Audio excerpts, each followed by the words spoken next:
উপন্যাস আমি পদ্মজা, পর্ব 21। ফরিনা তাড়াহুড়ো করে খোশ মেজাজে রান্না করছেন। সাহায্য করার মতো পাশে কেউ নেই, একাই দৌড়ে দৌড়ে সব করছেন। হাওলাদার বাড়িতে অতিথি এসে একদিন না থেকে যেতে পারে না, এতে নাকি গৃহস্থ বাড়ির অমঙ্গল হয়। তাই মজিদ লিখনকে থেকে যেতে জোর করেছেন। পদ্মজা নিজের ঘরে স্বামীর সেবায় ব্যস্ত। আমিরের ঘাড়ে চামড়া ফুলে গেছে, হাড়ে বিষের মতো যন্ত্রণা। বিপুল ডাক্তার ওষুধপত্র দিয়েছেন। পদ্মজা অশ্রুজল নয়নে আমির মুখের দিকে চেয়ে চুলে বিলি কেটে দিচ্ছে। অনেকক্ষণ স্বামীর যন্ত্রণা দেখেছে, সহ্য করতে হয়েছে। মাত্রই আমি চোখ বুঝেছে। সে মনে মনে আল্লাহ তাআলার কাছে প্রার্থনা করেছে দ্রুত যেন আমিরের ব্যথাটা সেরে দেয়, নয়তো তাকে যেন দিয়ে দেয়। ঘাড়ের আহত অংশে পদ্মজা আলতো করে ছুঁয়ে দেয়। নীল হয়ে আছে। লতিফা নীরবে পদ্মজার পাশে এসে দাঁড়ালো। পদ্মজা কারো উপস্থিতি টের পেয়ে জলদি চোখের জল মুছে ফেলল। তারপর লতিফাকে দেখে বলল, লুতু বুবু। লতিফা বলল, খাইবা না?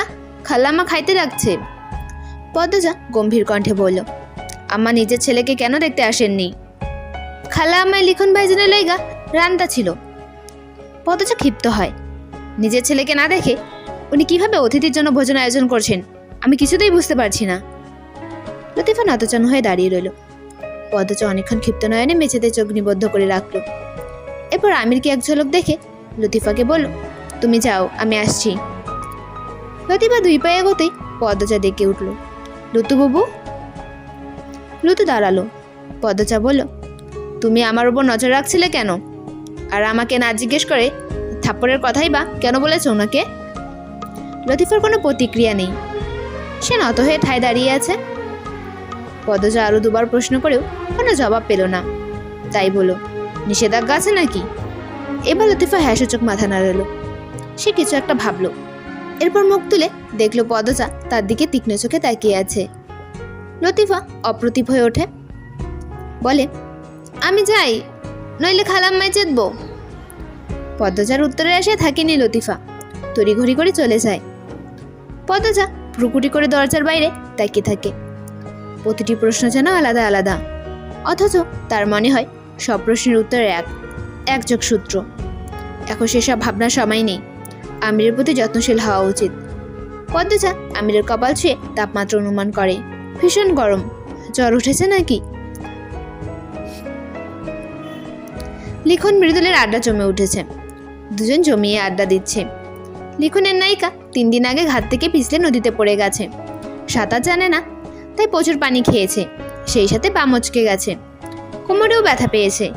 এই কথা শুনে মৃদুল হাসতে হাসতে চেয়ার থেকে পড়ে যাচ্ছিল। পূর্ণা দূর থেকে কটমার করে মৃদুলের দিকে তাকিয়ে আছে। কত অসভ্য এই লোক, মানুষের আঘাতের কথা শুনে হাসে, তার গা জ্বলে যাচ্ছে মৃদুলের হাহা করে হাসা দেখে। লিখন আরও জানালো, সে এবং তার দল গত 3 দিন নায়িকা ছাড়া দৃশ্যগুলি শুটিং করেছে। বাকি যা দৃশ্য আছে সবকিছুতে নায়িকার উপস্থিতি থাকতেই হবে, তাই আপাতত শুটিং স্থগিত আছে। আশা করা যাচ্ছে 3-4 দিনের মধ্যে নায়িকা সুস্থ হয়ে যাবে। পূর্ণাকে দূরে বসে থাকতে দেখে লিখন ডাকলো। পূর্ণা খুশিতে গদগদ হয়ে দৌড়ে আসে। ঘন্টা 2 আগে একটু কথা হয়েছিল, আর হয়নি। লিখন প্রশ্ন করল, ভেতরের অবস্থা কেমন? আমির হাওলাদার আগে চেয়ে কিছুটা ভালো অনুভব করছেন? হ্যাঁ, ঘুমোচ্ছে দেখে এলাম। আপা আছে পাশে। তোমার আপা পাশে থাকলে আর কি লাগে? লিখনের কণ্ঠটা করুণ শোনায়। পূর্ণা প্রসঙ্গ পাল্টে বলে, ভাইয়া আপনি কিন্তু আমাদের বাড়িতে যাবেন। তখন বললাম, কিছুই বললেন না। আচ্ছা যাব। প্রান্ত অনেক খুশি হবে। প্রান্ত যেন কে? আমার ভাই, ওই যখন মনে পড়েছে, কি যেন নাম ছিল, মুন্না বা এরকম কিছু ছিল না? জি ভাইয়া। সবাই কত বড় হয়ে গেছে, পড়াশোনা আর করনি কেন? পূর্ণা বাম হাত চুলকোতে চুলকোতে বলল, ম্যাট্রিক ফেল করাতে আর পড়তে ইচ্ছে করেনি। মৃদুল ভূত দেখার মতো চমকে উঠে বলল, তুমিও ম্যাট্রিক ফেল? পূর্ণা আশ্চর্য হয়ে জানতে চাইল, কেন, আরো কেউ আছে এখানে? মৃদুল মুচকি হেসে চুল ঠিক করাতে করাতে চমৎকার করে বলল, আমিও ম্যাট্রিক ফেল। মৃদুলের কথা শুনে লিখন সশব্দে হেসে ওঠে। পূর্ণা সরু চোখে তাকিয়ে থাকে মৃদুলের দিকে। মজা করলো নাকি সত্য বলল? লিখনের ঠোঁটে হাসি ধরে রেখে বলল, মৃদুল মজা করছে নাকি সত্যি? মৃদুল গুরুতর ভঙ্গিতে বলল, আচ্ছা মিথ্যা কইতে যাবো কেন, এতে আমার লাভটা কি? মৃদুলের ভঙ্গি দেখে লিখন চারপাশ কাঁপিয়ে হাসলো, সাথে তাল মেলালো পূর্ণা ও মৃদুল। লিখন আগে চেয়েও সুন্দর হয়েছে, দেখতে কত ভালো দেখাচ্ছে, কি অপূর্ব মুখ, বলিষ্ঠ শরীর। পূর্ণা কেন জানি আজও মনে হচ্ছে লিখনের পাশেই পদ্মচাকে মানায় বেশি। পরক্ষণেই পূর্ণা নিজেকে শাসালো, চুপ থাক পূর্ণা, আমির ভাইয়ের মতো ভালো মানুষ দুটি নেই, আপার জন্য উনি সেরা। তবুও মন বুঝে না, হয়তো সৌন্দর্যের মিলটার জন্যই লিখন পদ্মজা দুটি নাম তার ভাবনায় একসাথে জোড়া লেগে যায়। অথচ বিবেক দিয়ে ভাবলে মনে হয় আমিরের জায়গা কেউ নিতে পারবে না, কেউ না, সে অনন্য। হাসি খুশি মুহূর্ত উবে যায় খলিলের কর্কশ কণ্ঠে। বেহায়া বেলাদা ছেড়ি, পরপুরুষের সামনে কেমনে দাঁত মেলায় হাসতেছে, ঘরে বাপ মা না থাকলে এমনই হয়। এসেরি ঘরে যাও। লিখন মৃদুলের সামনে এভাবে কটু কথা শুনে পূর্ণার বুক ফেটে কান্না আসে। সে এক পলকে লিখন মৃদুলকে দেখে আলোক ঘরের ভেতরে চলে যায়। লিখন মৃদুল হতবম্ব, খলিলের মাথায় হাতে ব্যান্ডেজ, নাকের নিচে চামড়া ছিঁড়ে গেছে, মাংস দেখা যাচ্ছে, তবুও তেজ কমে না। তিনি পূর্ণাকে উদ্দেশ্য করে বলছেন, মাডা মইরা যাওয়ার পর থেকে এই সেরি দস্যি হইয়া গেছে, এত বেড়ে সেরি বুড়া হইতেছে, বড় বইনে বিয়া দেয় না, কোন দিন কোন কাম ঘটায় আল্লাহ জানে। তা লিখন দুপুরে খাবার খাইছো? লিখনের ইচ্ছা হচ্ছে না এক কুৎসিত ভাবনা লোকটার জবাব দিতে। যেহেতু সে এবারের অতিথি, তাই মনের কথা শুনতে পারলো না, বলো জি না। মৃদুল খলিলকে উপেক্ষা করে আলোক ঘরে ঢুকে পড়ে। পূর্ণা আলোক ঘরের পেছনের বারান্দায় এসে দাঁড়ায়। মৃদুল পেছনে এসে দাঁড়ালো, কোমল স্বরে বলো, খালুর কথায় কষ্ট পাইছো? পূর্ণা মৃদুলের দিকে না তাকিয়েই জবাব দিল, আপনি কারো কষ্টের কথা ভাবেন দেখে ভালো লাগলো। সবসময় তেরা কথা কেন কও? আমি যদি আগে জানতাম তোমারে কালি গইলে তোমার এত কষ্ট হয়, আমি কইতাম না। পূর্ণা তাকালো। পূর্ণার দৃষ্টি দেখে মৃদুলের মন কেমন করে উঠল। এই দৃষ্টির নাম বোধ হয় মন কেমন করা দৃষ্টি। পূর্ণা নির্লিপ্ত ভঙ্গিতে বলল, মাপ চাইছেন? মৃদুলের জোড়াভ্রু কুচকে আসে, দুই পা পিছিয়ে যেয়ে বলে, জীবনেও না। পদ্মজা ক্ষুধার্ত বাঘিনীর মতো রান্নাঘরে ঢুকে ফরিনাকে বলো, আম্মা কি হয়েছে আপনার? ফরিনা প্রবল বিস্ময়ে জানতে চাইল, কেন, কি হইব আমার? ফরিনার ব্যবহারে পদ্মজা খুব অবাক। সে কিঞ্চিত হা হয়ে তাকিয়ে রইল। ফরিনা নিশ্চিন্ত মনে চুলা থেকে পাতিল নামালেন, তারপর বলেন, ও পদ্মজা, মগার একটু কইবা লিখন মৃদুলের ডাইকা আনতে, লিখন স্যারাটা কখন আইছে এখনো খায় নাই।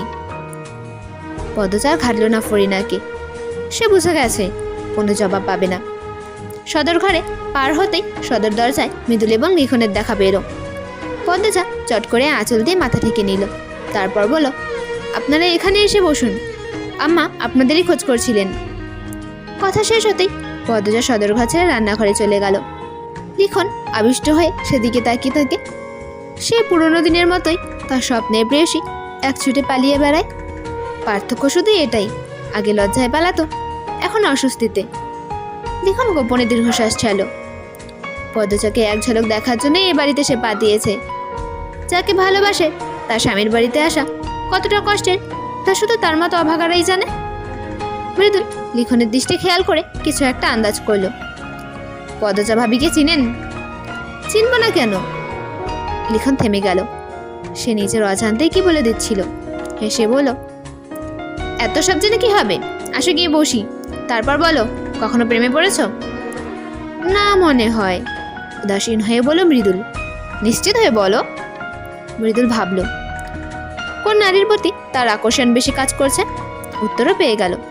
সকালে এসে পূর্ণার মধ্যে অদ্ভুত কিছু পেয়েছে, অজানা অনুভূতি অনুভব করেছে। এটা কি প্রেম? মৃদুল নিশ্চিত নয়, তাই সে বলল, না পড়ি নাই। আচ্ছা সেসব বাদ, বিয়ে করছো কবে সেটা বলো। হুট করে একদিন, আমার ইচ্ছে হুট করে একদিন বিয়ে করে আমারে চমকে দেব। লিখন সশব্দে হাসলো, বলল, জানো মৃদুল, মানুষের সব চাওয়া পূরণ হয় না। প্রতিটি মানুষের জীবনের কোনো না কোনো পাশে অপূর্ণতা থাকে। তাহলে বলছেন আমার এই ইচ্ছে পূরণ হইব না? না তা বলছি না, হুট করে বিয়ে করে ফেলা আর এমন কি অসম্ভব কাজ। মেয়ে রাজি থাকলেই হলো, মেয়ে বেঁকে গেলে কিন্তু কিচ্ছা খতম। লিখন আবার সশব্দে হাসলো। মৃদুলা অকারণে তাল মিলিয়ে হাসে আর ভাবে, একটা মানুষ এত হাসতে পারে কিভাবে। এত সুখী লিখন শাহ? সে তো আর জানে না দুঃখীরা পাহাড় সমান কষ্ট লুকায় হাসির আড়ালে। আস্তে আস্তে বাড়ির সবাই আসে, আমির ছাড়া। রিদওয়ান, খলিল এত শান্তভাবে আছে যেন মনেই হচ্ছে না সকালে এত বড় ঘটনা ঘটে গেছে। বাড়ির মহিলারা দৌড়ে দৌড়ে খাবার পরিবেশন করছে। পদ্মজা খুব অবাক হয়ে প্রতিটি মানুষকে পর্যবেক্ষণ করছে। লিখনও এতে কম অবাক হয়নি। কত শান্ত পরিবেশ। ঝগড়ার পর মান অভিমান, তর্ক বিতর্ক থাকে, সেসব কিছুই নেই। পদ্মজা সবার সামনে আলাদা প্লেটে খাবার নিয়ে ফরিনাকে বলল, আম্মা, আমি ওনার জন্য খাবার নিয়ে যাচ্ছি, ঘুম ভেঙেছে হয়তো। পদ্মজা সিঁড়ি ভেঙে উপরে উঠছে। লিখন সেদিকে আর চোখে তাকিয়ে থাকে। পদ্মজার হাঁটার ছন্দ দৃপ্ত ও সাবলীল, মাথায় শাড়ির আঁচলে ঘোমটা টানা। স্বামীর জন্য খাবার নিয়ে যাচ্ছে। এই স্বামীটা কি সে হতে পারতো না? এতটাই অযোগ্য ছিল? অযোগ্য নাকি নিয়তির খেলা? কেন ভোলা যায় না এই নারীকে? লিখনের বোন লিলি আর পদ্মজা একই ক্যাম্পাসে হওয়া সত্ত্বেও লিখন কখনো পদ্মজার সামনে এসে দাঁড়ায়নি। পদ্মজার অস্বস্তি হবে ভেবে। সে পদ্মজার চোখে ভালোবাসা দেখতে চায়, বিব্রত ভাব বা অস্বস্তি দেখতে চায় না। এই যে বড় যন্ত্রণার, এতদিনেও বুকের ভেতর কিভাবে পুষে আছে এক পাক্ষিক ভালোবাসা। কোনোভাবে কি এই ভালোবাসা পূর্ণতা পাবে? আসবে কি সেই সুদিন? লিখনের সূক্ষ্ম চক্ষু সজল হয়ে ওঠে। সে ভাবতে পারে না পদ্মজা বিবাহিত। লিখনের শামুক বরাবর মৃদুল ছিল। মৃদুল লিখনের প্রতিক্রিয়া দেখে অনেক কিছুই বুঝে নিল।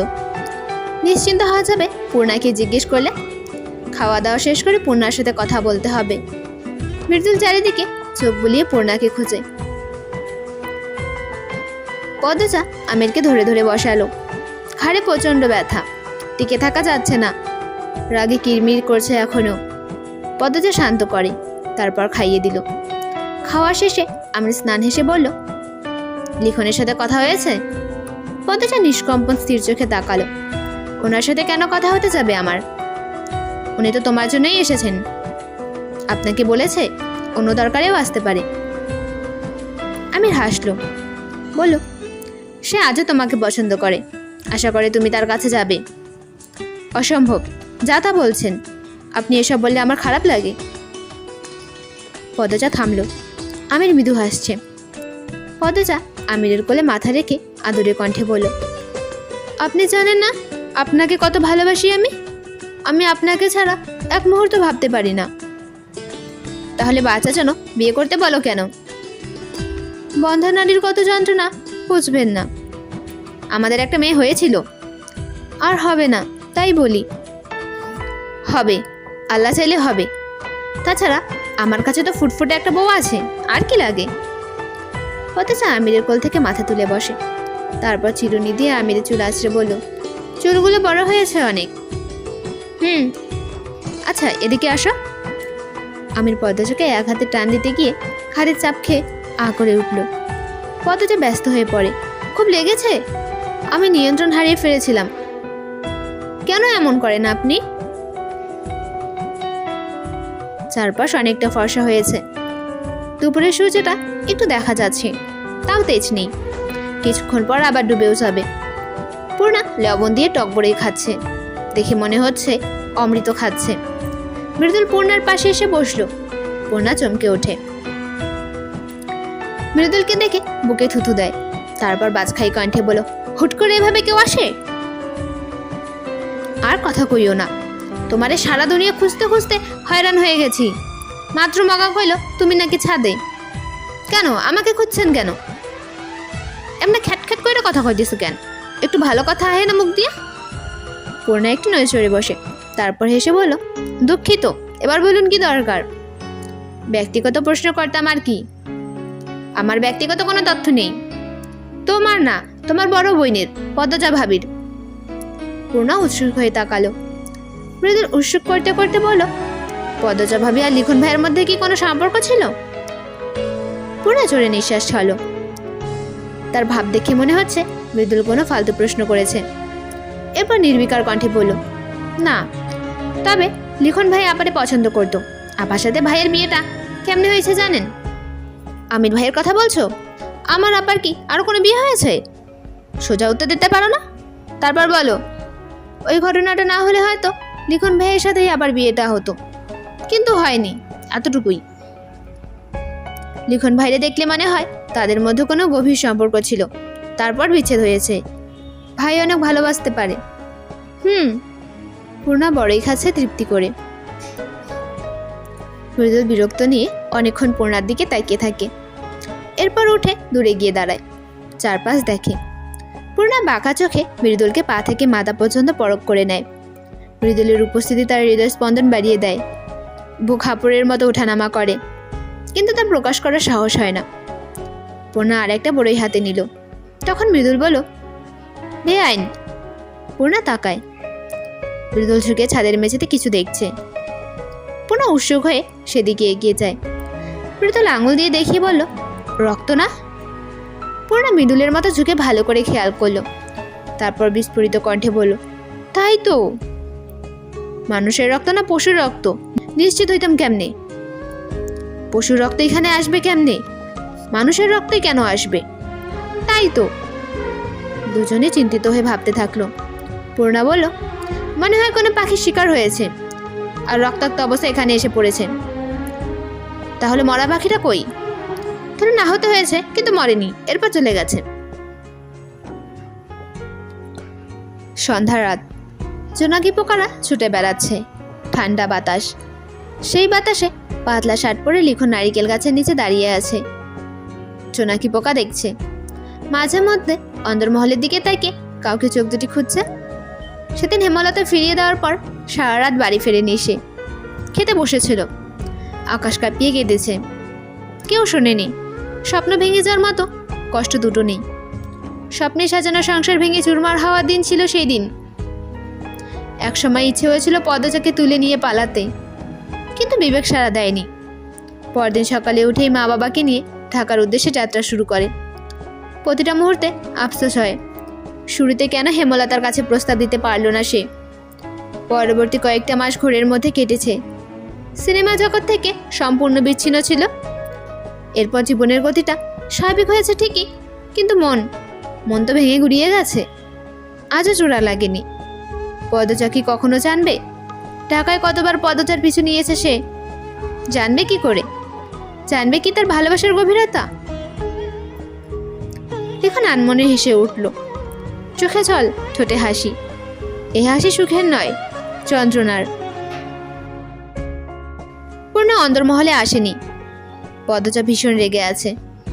আলো ঘরের বারান্দায় সারাক্ষণ কি করে এই মেয়ে? এর আগেও যখন পরিচয় তার পেটে ছিল, পূর্ণ এই বাড়িতে অনেক দিন ছিল, তখনও মাঝ রাত অব্দি আলোক ঘরের বারান্দায় বসে থাকতো। পদ্মজা শাল গায়ে জড়িয়ে বেরিয়ে আসে অন্দরমহল থেকে। সারাদিন পূর্ণার খোঁজ নেওয়া হয়নি। এখন ধরে ঘরে নিয়ে যাবে। নির্জন থমথমে পরিবেশ। তখন লিখনের কণ্ঠ ভেসে আসে, পদ্মজা। পদ্মজা কণ্ঠটি শোনা মাত্র ভেতরে ভেতরে কেঁপে ওঠে, অপ্রতিভ হয়ে ওঠে। একটা মানুষ কেন তাকে এত বছর মনে রাখবে? কেন অনিশ্চিত আশা করে বসে থাকবে? পদ্মজার রাগ হয়, অস্বস্তি হয়, কষ্টও হয়। প্রার্থনা করে এই মানুষটার জীবনে কেউ আসুক, এসে তার জীবনটা কণায় কণায় পূর্ণ করে দিক, ভুলিয়ে দিক অতীত। পদ্মজা স্বাভাবিক কণ্ঠে বলল, এভাবে রাতের বেলা ডাকবেন না। পদ্মজা লিখনকে উপেক্ষা করে দুই পায়ে এগিয়ে যায়। জীবন থেকে তো সরেই গিয়েছ, আমি তোমাকে বিব্রত করতে চাই না, তাই সুযোগ থাকা সত্ত্বেও সামনে আসিনি। আজ যখন এসেই পড়েছি, কয়েক হাত দূরে থেকেই একটু কথা বললে কি খুব বড় দোষ হয়ে যাবে? লিখনের করুণ কণ্ঠ শুনে দাঁড়িয়ে পড়ে পদ্মজা। লিখন হাসল। সুরগিলি যেন ফিরে এসে প্রাণে মৃদুগঞ্জন শুরু করে দিয়েছে। পদ্মজার উপস্থিতি এভাবে কাঁপন ধরাচ্ছে কেন? আজকের এই সময়টা সুন্দর, ভারী সুন্দর। কোনো সাড়া নেই। পদ্মজা পিছন ফিরে তাকালো। লিখন একদৃষ্টিতে তাকিয়ে আছে। অন্ধকারে তার দিকে চেয়ে কি দেখছে? পদ্মজা আবার মুখ ঘুরিয়ে নিল, কাটা কাটা গলায় বলল, কিছু বলার যখন নেই, আমি আসি। ভুলে গেছো আমায়? মনে পড়ে না? লিখনের কণ্ঠে ব্যাকুলতা। পদ্মজার তীক্ষ্ণ বাক্যবান, না ভুলবার মতো কোনো সম্পর্ক কি আমাদের ছিল? ছিল না, আর এভাবে নির্জনের কথা বলা ঠিক হচ্ছে না। আপনি বুঝদার মানুষ, জ্ঞানী মানুষ, এতটুকু নিশ্চয়ই বুঝবেন। লিখন স্নান হেসে বলল, আচ্ছা আজ আসো। একটা অনুরোধ ছিল। কি? পদচা ফের আবার তাকালো সরাসরি লিখনের চোখের দিকে। সঙ্গে সঙ্গে লিখনের বুক কেঁপে ওঠে। সে অপলক চোখে তাকিয়ে থাকে। পদ্মচা বলল, নিজেকে এবার গুছিয়ে নিন। মরিচিকার পেছনে অনেক দৌড়েছেন, আর না, এবার নিজের জীবনটা নতুন করে সাজান। আপনার মনে জোর বাড়ান। মানুষ দ্বিতীয় প্রেমেও পড়ে, দ্বিতীয়বার কাউকে ভালোবাসে, মন প্রাণ উজাড় করে ভালোবাসে। আপনি চেষ্টা করুন, আপনিও পারবেন। কেউ না কেউ আপনার জন্য অবশ্যই আছে। পদ্ম ফুল। পদ্মচা একটু সময়ের জন্য হলেও থমকায়। লিখন বলল, এভাবেই ভালো আছি আমি। তুমি এভাবেই সারা জীবন ভালো থেকো। পদ্মচা কি প্রতিক্রিয়া দিবে বুঝে উঠতে পারছে না। এই লিখন সাথে একধানেই পড়ে আছে। সে আর কথা বাড়ালো না। যে বুঝেও বুঝতে চায় না তাকে বুঝিয়ে লাভ নেই। সে 2 পা পিছিয়ে গিয়ে বলল, শুভরাত্রি। লিখন পদ্মচা যাওয়ার পানে তাকিয়ে থাকে। তার অশ্রু সচল চাহনি, তবে বুকে প্রশান্তি। জীবনের খরতাপ দহনের মায়াময় পদ্মচার কণ্ঠ একটু দেওয়া সময় তার বুকে প্রশান্তির ঢেউ তুলেছে। এইটুকু সময়ের স্মৃতি নিয়ে কয়েকটা রাত আরামে ঘুমানো যাবে। সে বিড়বিড় করলো, আমি মানতে পারি না তুমি অন্য কারো, আমি তোমাকে ভালোবাসি। শেষের শব্দ 3টি ঘোর লাগা কণ্ঠে ভেঙে ভেঙে বলল। পূর্ণাকে ঘরে এনে পদ্মচা থমকে বলল, এই ঠান্ডার মধ্যে সোয়েটার না পরে কিভাবে থাকিস? বাইরে বাতাসও হচ্ছে, আমার কোনো কথাবার্তা কি শুনবি না? পূর্ণা অপরাধী স্বরে বলল, আর হবে না আপা, আগামীকাল সন্ধ্যায় আজানের সাথে সাথে ঘরে চলে আসবো। জি না, বিকেল থেকে ঘরে থাকবেন। এমনিতেই এই বাড়ির অবস্থা ভালো না। তুই 2 দিন পর বাড়ি চলে যাবি। তুমি যাবে না? পদ্মচা আনমনে কিছু ভাবলো, তারপর বলল, যাবো কয়দিন পর। আচ্ছা শোন, রাতে টয়লেটে যেতে ভয় পেলে আমাকে ডাকবি, চেপে রাখবি না। আচ্ছা। পূর্ণা খুক খুক করে কাশতে থাকলো। পদ্মচা বিচলিত হয়ে বলল, কাশিও হয়ে গেছে? কত ঠান্ডা বাঁধিয়েছিস? জ্বরও আছে নাকি দেখি? পদ্মচা পূর্ণার কপাল ছুঁয়ে তাপমাত্রা অনুমান করে বলল, আছেই তো। তুই কি নিজের যত্ন নেওয়া শিখবি না? সারাদিন নতুন শাড়ি সাজগোজ করে ঘুরে বেড়ালেই নিজের যত্ন নেওয়া হয়ে যায়? স্বাস্থ্যের যত্ন নিতে হবে তো। পূর্ণা বাধ্যমের মতো বলল, আচ্ছা নেব। তা তো সবসময়ই বলিস। তুই বস, আমি কুসুম গরম পানি নিয়ে আসছি। গড়গড়া খুলি করে এরপর ঘুমোবি। আপা তুই চুপ থাক, চুপচাপ লেপের ভেতর শুয়ে থাক, আমি আসছি। পদ্মচা রান্নাঘরে এসে দেখে বালতিতে পানি নেই। বাড়ির সবাই যার যার ঘরে আছে, হয়তো ঘুমিয়েও গেছে। আমির তো সেই কখন ঘুমিয়েছে। পদ্মচা ছোট বালতি হাতে নিয়ে পাড়ে আসে। চারিদিক নির্জন থমথমে, কোনো সারা শব্দ নেই। পদ্মচা আশপাশে চোখ বুলিয়ে নিল। ঝাপসা আলোয় পুরো বাড়িটাকে রহস্যময় মনে হচ্ছে, যদিও এই বাড়িতে সবসময়ই রহস্য বিদ্যমান। পদ্মচা বালতি দেখে কল চাপাতে যাবে, তখনই কানে একটা ঝনঝন শব্দ আসে। স্টিলের কিছু কাছে কোথাও পড়েছে। পদ্মচা থমকে দাঁড়ালো। কান খাড়া করে বুঝতে পারলো শব্দটা রানীর ঘর থেকে আসছে। রানী আবার কোনো বিপদ হলো না তো? পদ্মচা ছুটে আসে রানীর ঘরের সামনে।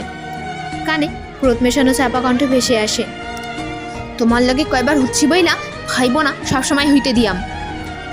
মাটিতে যেভাবে এতদিন ছিলাম আজও থাকবা। বিছনা ওঠার জন্য গাই গুই করবা না। মাটিতে অনেক ঠান্ডা লাগে, আমার কোনো জায়গা দাও। তুমি মাটির থাকবা মানে মাটির থাকবা। কামলা হইয়া মালিকের শরীর লাগে বিবার সাহস আর করবা না। আমি বিছনাত ঘুমাইম, তুমি আমার বউ লাগো। তুমি মাটিত ঘুমাইবা, আমি তোমারে জামাই মানি না। দেহ রানী। এরপর একটা আর্তচিৎকার ভেসে আসে। রানী মদন তর্ক করছে। নিশ্চয়ই রানী মদনকে ধাক্কা দিয়েছে, আর মদন ব্যথা পেয়েছে।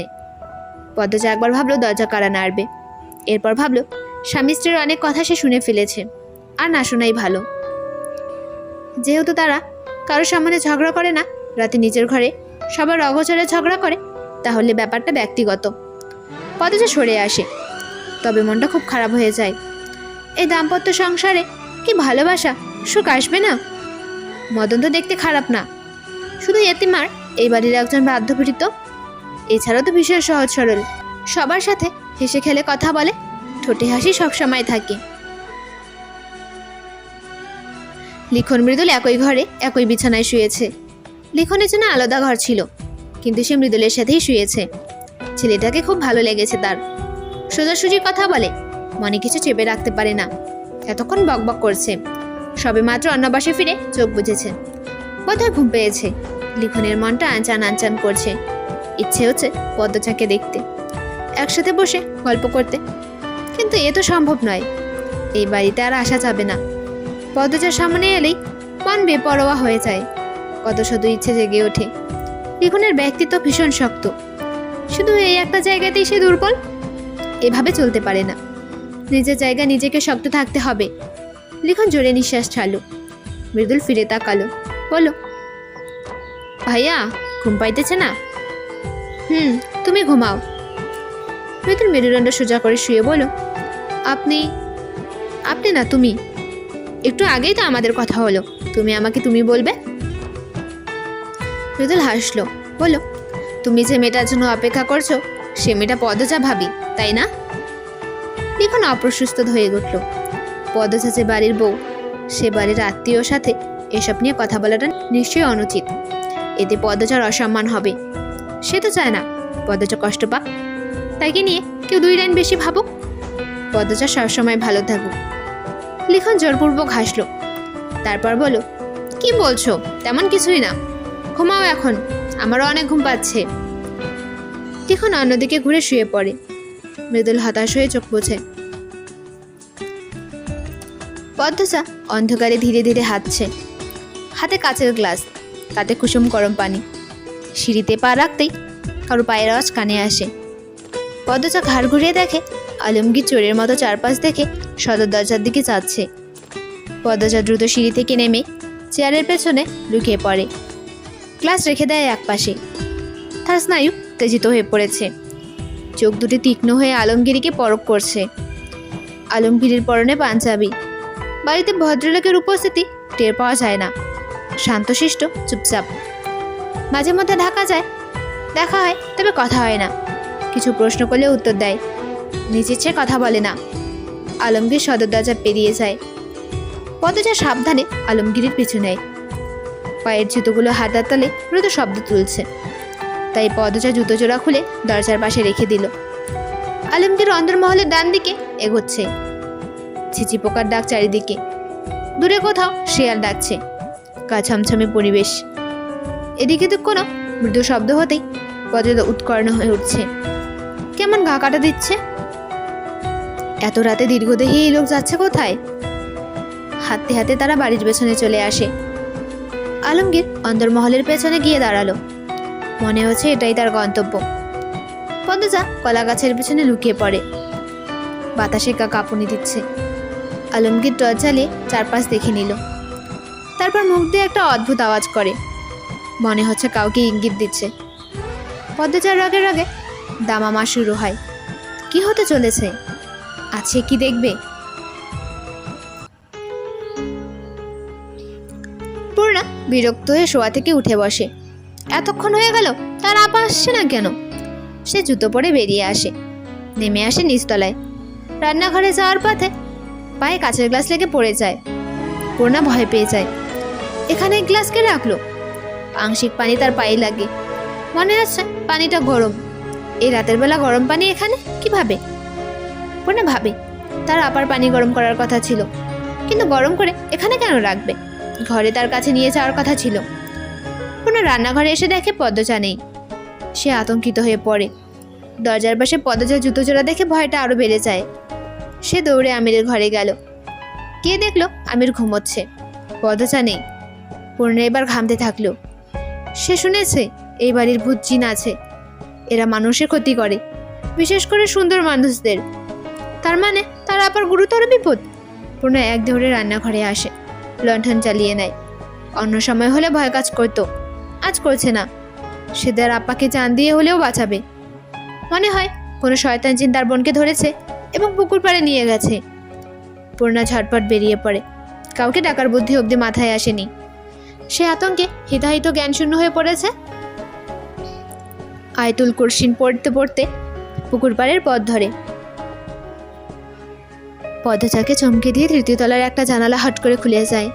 সেখান থেকে একটা মোটা দড়ি আলমগীরের উদ্দেশ্যে ছুড়ে দেওয়া হয়। পদচার ওষ্ঠদয় নিজেদের শক্তিতে আলাদা হয়ে যায়। দুই চোখ বড় বড় করে তাকিয়ে থাকে। আলমগীর সেই দড়ি বেয়ে তৃতীয় তলায় উঠে যায়। দড়ি বেয়ে উপরে ওঠার দ্রুততা দেখে মনে হলো এর আগে বহুবার আলমগীর দড়ি দিয়ে ওপরে উঠেছে। পদ্মজার মস্তিষ্ক শূন্য হয়ে পড়ে। জানালা দিয়ে আলমগীর কার ঘরে গিয়েছে। তৃতীয় তলায় সে একবার গিয়েছে, তাই জানেও না কোন ঘরে কি আছে।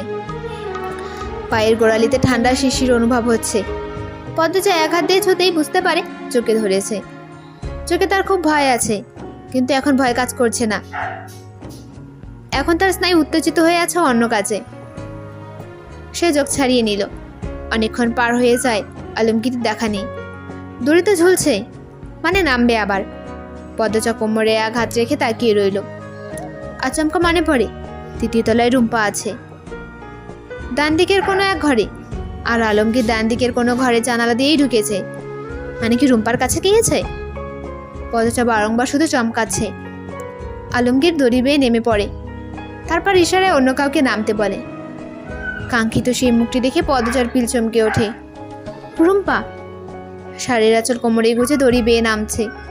বারবার দড়ি থেকে হাত ছুটে যাচ্ছে। আলমগীর দুই হাত বাড়িয়ে রেখেছেন যাতে রুম্পা পড়ে গেলে তিনি ধরতে পারেন। পদ্মজার বুক দূর দূর করছে। যদি রুম্পা পড়ে যায়, এত চোখে কেন নিয়েছে? রুম্পার পা মাটিতে পড়তেই আলমগীর শক্ত করে রুম্পাকে জড়িয়ে ধরে। রুম্পার কান্নার সুর ভেসে আসে। তৎক্ষণিক আলমগীর রুম্পার মুখ চেপে ধরে কিছু বলল। তারপর টর্চের আলো দিয়ে চারপাশ দেখল। রুম্পাকে এক হাতে শক্ত করে ধরে হাঁটা শুরু করলো। তখন কোথা থেকে উদয় হয় একজন অদ্ভুত লোকের। লোকটা কালো, মোটা, লম্বা চুল। এক হাতে রামদা, অন্য হাতে লাঠি। অজানা বিপদে আশঙ্কা পেয়ে পদ্মজা ভয় পেল।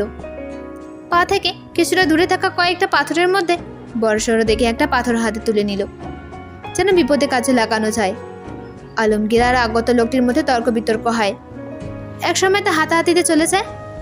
রুম্পা ভয়ে জুবুথুবু হয়ে গেছে।